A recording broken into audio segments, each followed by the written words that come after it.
Maayong adlaw mga palangga. It's Saturday again and Cambodiana is back. Susday, susday, Phnom Penh. It means good day, Phnom Penh. At ayan nga po, ang tunay talagang pakay namin dito ay manghuli ng kalapati. Pating po ang tawag namin dyan sa mga Ilonggo, kaway-kaway. Pero ang hirap talaga ng tadhana, ang hirap talaga nila hulihin. Makahuli man lang sana ako kahit isa at nang may pang-ihaw din kami pag-uwi sa bahay.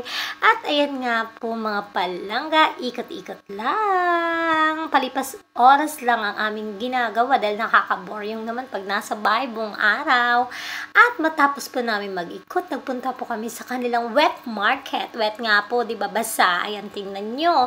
May kagang. O talangka sa Tagalog, mga palangga. Tingnan nyo, may karpa.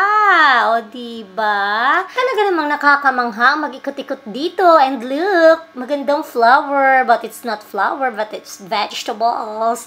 Iba't ibang gulay, iba't ibang dahon na hindi natin akalain na ito pala kinakain.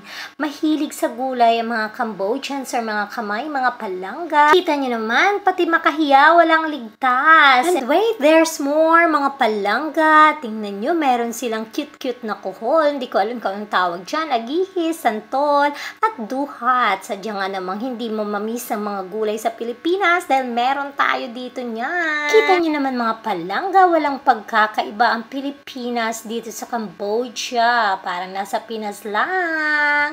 Kaway-kaway sa mga seafoods na gustong-gusto ko. Oh, may talaba, pero ang mahal. Sige, wag na lang. Sa Pilipinas na lang ako kakain ng talaba.